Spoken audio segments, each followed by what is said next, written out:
அனைவருக்கும் வணக்கம். UGTRB mathematics எக்ஸாமில் கேட்கக்கூடிய ஒரு முக்கியமான ப்ராப்ளம் பார்க்கலாம். இது வந்து காலேஜ் டிஆர்பிக்கு நீங்கள் படிச்சுட்டு போகிறது ரொம்ப நல்லது. காலேஜ் டிஆர்பிக்காரங்க சின்ன சின்ன இன்டகிரேஷன் தானே அவாய்ட் பண்ணிங்கன்னா பெரிய பெரிய ப்ராப்ளமில் உள்ள ஒரு ஸ்டெப்பாக அது வரும். அப்போ இது தெரியாமல் அப்படி கொஷின் மார்க் வந்து நிற்கும். ஸோ அந்த நேரத்தில் வந்து இதெல்லாம் நீங்கள் அந்த டைப் பண்ணிட்டு இருந்தீங்கன்னா டைம் போயிடும். பார்த்த மாத்திரத்தில் சொல்லக்கூடிய ஒரு சில இன்டகிரேஷன்லாம் நல்லா போட்டு பார்த்து எஸ் இந்த இன்டகிரேஷன்லாம் நம்ம போட்டது தானே இதோட ஆன்சர் தான் அப்படின்னு பார்த்த மாத்திரத்தில் சொல்கிற அளவுக்கு ஃபிங்கர் டிப்பில் இருக்கணும். ஓகே, சரி. இப்போ இது சாதாரண இன்டகிரேஷன் தானே, உங்களால் போட்டுற முடியும் இல்லையா? பொதுவாகவே integral 0 to infinity x power n e power minus ax dx, இதுக்கு ஒரு நேம் இருக்குது. இது என்ன இன்டகிரேஷன்? இதோடைய ஆன்சர் என்ன? n factorial divided by a power n plus 1. Different type of integrals இருக்குது. ஸோ எதை கேட்டாலும் நம்ம போடணும், தயாராக இருக்கணும். இதெல்லாம் தெரியாமல் தேர்வுக்கே போகக்கூடாது. சரிங்க, இப்போ இந்த வடிவிலே இது இருக்குது. இங்கே முன்னாடி மைனஸ் ஏ, எக்ஸோட கோஎஃபிஷியன்ட் இங்கே வந்து மைனஸ் ஏ. ஸோ இந்த மாதிரி இருந்தது எக்ஸ் பவர் என் இ பவர் மைனஸ் ஏஎக்ஸ் டிஎக்ஸ் இந்த வடிவில் இருந்ததுன்னா நம்ம இதை யூஸ் பண்ணிக்கலாம். பட் இங்கே பார்த்தீங்கன்னா லிமிட் 1 to infinity கொடுத்துட்டாங்க. எக்ஸ் பவர் என் கூட 1 வச்சுக்கலாம், right. But e power minus ax term வந்து இல்லாமல் ஸ்கொயர் டேர்மாக இருக்குது. அப்போது இதை என்ன செய்கிறது, எப்படி இது நம்ம வந்து சால்வ் பண்ணுறது? இந்த மாதிரி கேட்டால் ஈஸியாக போட்டுருவீங்க இல்லையா? ஞாபகம் இருக்கும். இந்த மாதிரி இப்போ சின்ன சின்ன விஷயங்கள்லாம் வந்து பெரிய பெரிய ப்ராப்ளம் நம்ம செய்யும்போது அது உள்ளே வரும். அது வந்ததுன்னா அது டேரெக்டாக இந்த ஆன்சரை சப்ஸ்டியூட் பண்ணிட்டு சால்வ் பண்ணிட்டு போயிட்டே இருப்போம். பட் இப்போ என்ன சிக்கல்னா, இந்த வடிவில் வரல, எப்படி கொடுத்துட்றேன், என்ன பண்ணுவீங்க அப்படின்னு கேட்டால் ஒரு சின்ன சப்ஸ்டியூஷன் செஞ்சிட்டோம்னா போதும், இதுக்கு சொல்யூஷன் பிடிச்சிடலாம் இல்லையா? அப்போ சப்ஸ்டியூஷன் மெத்தட் நமக்கு தெரிஞ்சிருக்கணும். இப்போ நான் என்ன செய்கிறேன், இதில் இந்த மேலே இருக்கு பாருங்கள், இந்த மைனஸ் எக்ஸ் ஸ்கொயர். ஸோ இந்த மைனஸ் எக்ஸ் ஸ்கொயர் டி அப்படின்னு எடுத்துக்கிறேன். ஸோ டி அப்படின்னு இல்லை, வெறும் எக்ஸ் ஸ்கொயர் டி அப்படின்னு எடுத்துக்கிட்டால் கூட போதும், மைனஸை விட்டுட்டு. So t equal to x square, let t equal to x square. இந்த differentiating with respect to x செய்கிறோம். அப்போ dt by dx equal to 2x வரும். இந்த டிஎக்ஸ் எடுத்து இப்படி மல்டிப்ளை பண்ணிட்டீங்கன்னா இப்போ DD equal to 2x dx இப்படி வரும். இந்த 2 கூட இந்த பக்கம் கொண்டு வந்துட்டோம்னா dt by 2 equal to x dx, right. எப்போ நீங்கள் இந்த சப்ஸ்டியூஷன் செஞ்சீங்களோ லிமிட் வந்து சேஞ்ச் ஆகிறது தான் பார்த்துக்கணும். ஃபஸ்ட்டு என்னவா இருக்குது அப்படி சேஞ்ச் ஆகும் சில நேரங்களில் ஆகாது. இப்போ இங்கே பார்த்தீங்கன்னா எக்ஸாக இருக்கும்போது, இங்கே பார்த்தீங்கன்னா ஃபங்க்ஷன் வேரியபிள் எக்ஸாக இருக்கும்போது 1 to infinity இருக்குது, 1 infinity. இப்போ டீக்கு நான் மாற்றுறேன். அப்போ எக்ஸுக்கு 1 போட்டால் இங்கே 1 ஸ்கொயர் 1, அப்போ இங்கே 1 இன்ஃபினிட்டி ஸ்கொயர் பண்ணால் இன்ஃபினிட்டி ஸ்கொயர் இன்ஃபினிட்டி. அப்போ டி வேல்யூ இன்ஃபினிட்டி, லிமிட் எந்த சேஞ்சஸும் இல்லை. ஸோ அதே தான் வருது. இப்போ இந்த சப்ஸ்டியூஷன் நம்ம கொடுத்துருக்குற ப்ராப்ளமில் செய்யலாம். Integral 1 to infinity x E power minus x square dx இல்லையா? இப்போ லிமிட் சேஞ்ச் ஆச்சா நம்ம சப்ஸ்டியூஷன் செஞ்சதும்? இல்லை, அதே 1 to infinity தான். இந்த எக்ஸ் டிஎக்ஸ் இருக்குல்ல பாருங்கள், x dx dt by 2. So நம்ம இங்கே டிடி பை 2 போட்டுக்கலாம். சப்ஸ்டியூஷன் செய்கிறேன், இந்த 2 டேர்முக்கு டிடி பை 2 நமக்கு வந்திருக்குங்க. அடுத்தது e power minus x square தான் நான் டீன்னு எடுத்துக்கிட்டேன். அப்போ e power minus t. So எந்த மாதிரி ஆகிடுச்சு பாருங்கள் சப்ஸ்டியூஷன் செஞ்சதும். ஒரு சின்ன substitution, let t equal to x square அதான் பண்ணேன். ஸோ இந்த மாதிரி நிற்குது. இப்போ இதை இன்டகிரேட் பண்ணால் என்ன? Integral e power ax dx is equal to e power ax by a. இந்த ஃபார்முலா நமக்கு ஞாபகம் இருக்கும் இல்லையா? Plus C. லிமிட் இருந்தால் நம்ம இங்கே ப்ளஸ் சி போட வேண்டாம். ஸோ இங்கே லிமிட் இருக்குது. அப்போ என்ன ஆகும்னா இ பவர் ஏ வேல்யூங்க -1. So e power minus t divided by -1, right. இப்படி ஆகிடும். இந்த 1/2 கான்ஸ்டன்ட் வெளியே எடுத்துடலாம். லிமிட் 1 to infinity போட்டுடலாம் ஓரமாக, இப்படி ஆகிடும் இல்லையா? இன்டகிரேட் பண்ணிட்டேன். இப்போ இந்த 1/2 அப்படியே இருக்கட்டும். மைனஸ் கூட வெளியே எடுத்துடலாம், பவரில் எங்கே எடுத்து போட்டுக்கலாம். உள்ள e power minus t 1 to infinity மட்டும் இருக்கும். டினாமினேட்டர் இருக்கிற 1 நான் விட்டுட்டேன், மைனஸ் மட்டும் வெளியே எடுத்துக்கிட்டேன். ஓகே, இப்போ -1/2 அப்படியே இருக்கட்டும். இப்போ முதல்ல அப்பர் லிமிட் கொடுக்குறேன், டிக்கு இன்ஃபினிட்டி கொடுக்குறேன், e power minus infinity. Minus lower limit கொடுக்குறேன், இ பவர் மைனஸ் 1. டிக்கு வந்து 1, ஆல்ரெடி இருக்கிற மைனஸ் அப்படியே இருக்குது, இப்படி ஆகிடும். இப்போ இந்த -1/2 அப்படியே இருக்கட்டும். இ பவர் மைனஸ் இன்ஃபினிட்டி 0ன்னு நமக்கு தெரியும். ஏன்னு சொல்லுங்கள்? E power minus infinity equal to 0 ஏன்னு சொல்லுங்கள். அடுத்தது மைனஸ் இ பவர் -1 வந்து 1/e இப்படி கூட எழுதிக்கலாம், ரைட். ஸோ 0 - 1/e, இங்கே வெளியே -1/2 அப்படி இருக்கட்டும். இங்கே வந்து -1/e. இப்போ இங்கே மைனஸ் ப்ளஸ் ஆகிடும். 1 × 1 1 divide 2 × e 2e 1/2e, right.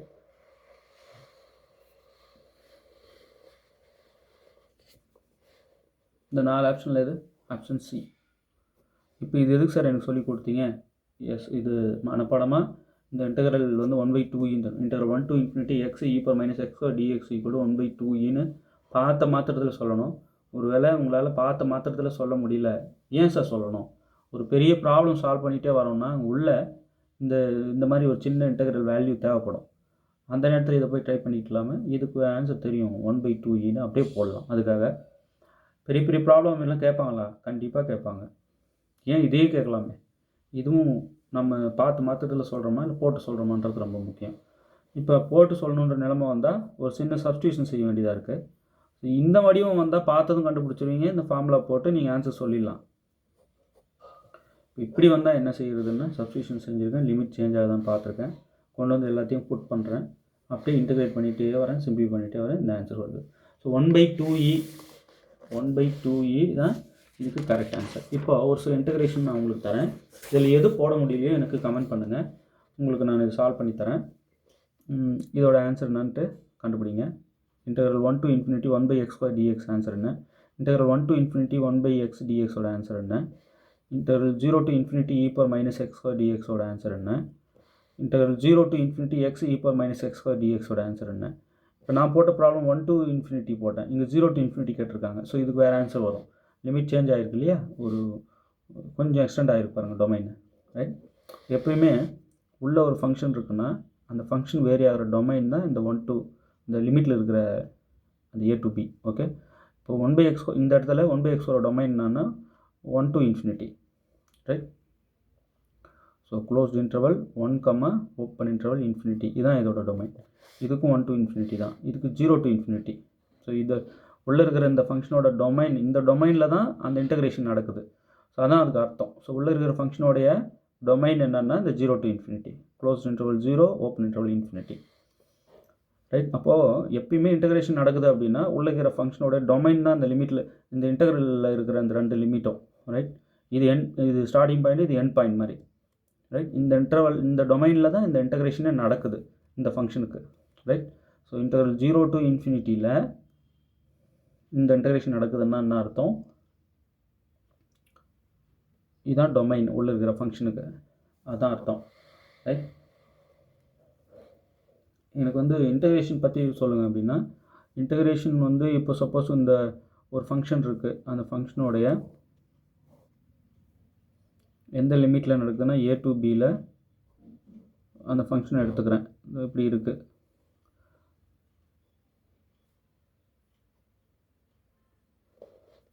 இன்டெகிரேஷன்னா என்னன்னு சொல்கிறேன். இப்போ இதுதான் அந்த கர்வ், f(x)என்ற கர்வ். இந்த லிமிட்டில் இன்டெகிரேட் பண்ண சொல்கிறாங்க, a to bயில் இன்டெகிரேஷன் நடக்குது அப்படின்னா என்ன அர்த்தம்னா, அந்த கர்வுக்கு கீழே இருக்கிற பாருங்க, கர்வுக்கு கீழே இருக்கிற இந்த ஏரியா, இந்த லிமிட்குள்ளே, ஸோ கர்வுக்கு கீழே இருக்கிற இந்த ஏரியா கண்டுபிடிக்கிறோம் இல்லையா? So a to b integral a to b f(x) dxனா இது எதை மென்ஷன் பண்ணுது, இது எதை குறிக்குது அப்படின்னா இந்த உள்ளே இருக்கு இல்லையா இந்த ஏரியா. ஸோ இந்த லிமிட்டில் இந்த டொமைனில் அப்புறம் a to bன்ற இந்த டொமைனில் ஃபங்க்ஷனோடைய கர்வ் இது. ஸோ அதுக்கு கீழே இருக்கிற இந்த ஏரியா என்னதோ அதுதான் இந்த integral a to b f(x) dx. So இந்த ஏரியாவை தான் இந்த இன்டெக்ரல் வேல்யூ சொல்லுது. Okay, area under the curve above x axis. First குவாட்ரண்ட்டில் ஃபங்க்ஷன் f(x) உடைய கர்வ் இருக்கு இல்லையா, அதுக்கு கீழே area under the curve between given limit என்னவோ அந்த லிமிட்டுக்கு இடையில் இருக்கிற கர்வுக்கு கீழே இருக்கிற அந்த ஏரியா, அதுதான் integral a to b f(x) dxன்னு சொல்லுவோம். ஸோ இந்த ஃபங்க்ஷனோட கர்வு இந்த இன்டர்வல் எப்படி இருக்குன்னு பார்த்தா அதில் இன்டெகிரேஷன் நடக்குது. ஓகே, இது வந்து a to bன்றது ஃபைனைட் டொமைன், இது அன்பவுண்டட் டொமைன். பாருங்கள், ஒரு எல்லை புள்ளியை வந்து இன்ஃபினிட்டின்னு கொடுத்துருக்காங்க. ஸோ இது அன்பவுண்டட் டொமைன். இதெல்லாம் இந்த இன்டெகிரேஷன் ஃபுல்லாக அன்பவுண்டட் டொமைனில் தான் நடக்குது, ரைட்? இந்தமாரி இன்டெகிரேஷன் அன்பவுண்டட் டொமைனில் நடந்தால் அந்த இன்டெகிரேஷனுக்கு ஒரு பேர் இருக்குது. அது என்ன இன்டெகிரேஷன் கமெண்ட்டில் சொல்லுங்கள். அன்பவுண்டட் டொமைனாக இருக்குது இன்டெகிரேஷனில் உள்ளே இருக்கிற ஒவ்வொரு ஃபங்க்ஷனுக்கும் இதுதான் டொமைன். அந்த எல்லை புள்ளிகள் இன்டெகிரலில் இருக்கிற அதுதான் டொமைன். சரிங்க. அப்படி நீங்கள் டொமைன் சொல்கிறீங்க. அந்த டொமைனில் வந்து ஒரு எண்ட் பாயிண்ட் இன்ஃபினிட்டி கொடுத்துட்றோம். இப்போ இது அன்பவுண்டட் டொமைன் ஆகிடுது. பாருங்கள், இன்ஃபினிட்டி இருக்குது. இந்த அன்பவுண்டட் டொமைனில் ஒரு ஃபங்க்ஷனுக்கு இன்டகிரேஷன் நடக்குதுன்னா அந்த இன்டகிரேஷனுக்கு ஒரு பேர் இருக்குது. என்ன இன்டகிரேஷன்? ஓகே, கமெண்ட்டில் சொல்லுங்கள். இப்போ இது 4க்கும் உங்களால் எது போட முடியலையோ கமெண்ட்டில் சொல்லுங்கள், அதை நான் போட்டு தரேன். போட்டு வீடியோ அப்லோட் பண்ணுறேன். ஓகே, தொடர்ந்து இந்த மாதிரி நிறைய ப்ராப்ளம்ஸை நாங்கள் வந்து டெஸ்ட் பேட்சில் கொடுக்குறோம். ஸோ தயவுசெய்து இந்த ப்ராப்ளம் யூஸ் பண்ணி நீங்கள் நிறைய கணக்கு போட்டு பாருங்கள். இதுவும் கேட்க வாய்ப்பு இருக்குது. இது நிறைய நாங்கள் வந்து ஆல்ரெடி வீடியோ போட்டிருக்கோம். ஓகே சார், இந்த 4ஐயும் நான் போட்டுட்டேன். இந்த 4 ப்ராப்ளமையும் நான் போட்டுட்டேன். உங்களுக்கு அனுப்பட்டுமா? எஸ், வாட்ஸ்அப் பண்ணுங்கள். 7358591547 இந்த நம்பருக்கு வந்து இதை போட்ட எல்லாத்தையும் ஃபோட்டோ எடுத்து அனுப்புங்க வாட்ஸ்அப்பில்.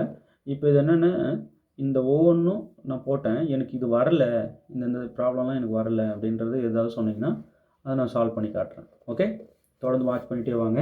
இன்னும் நிறைய ப்ராப்ளம்ஸ் இருக்குது, தொடர்ந்து கொடுத்துட்டே வர போகிறேன். பெரிய யூஸ்ஃபுல்லாக இருக்கும். ஆல்ரெடி போட்டிருக்கேன், நிறைய ப்ராப்ளம் போட்டிருக்கேன். ரியல் வீடியோ பூரா பார்த்துருங்க, ஒன்று விடாதீங்க.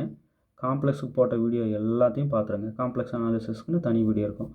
சார், இதெல்லாம் யூஜிடிஆர்பிக்கா? எஸ், யூஜிடிஆர்பியில் காலை டிஆர்பிக்கு இதெல்லாம் வரக்கூடியது. யூஜிடிஆர்பிலையும் இருக்குது. அந்த சிலபஸுக்கு உண்டானது தான் அனுப்புகிறேன் உங்களுக்கு. ரைட், ஓஆர் இருக்குது, எல்லாத்தையும் பார்த்துருங்க.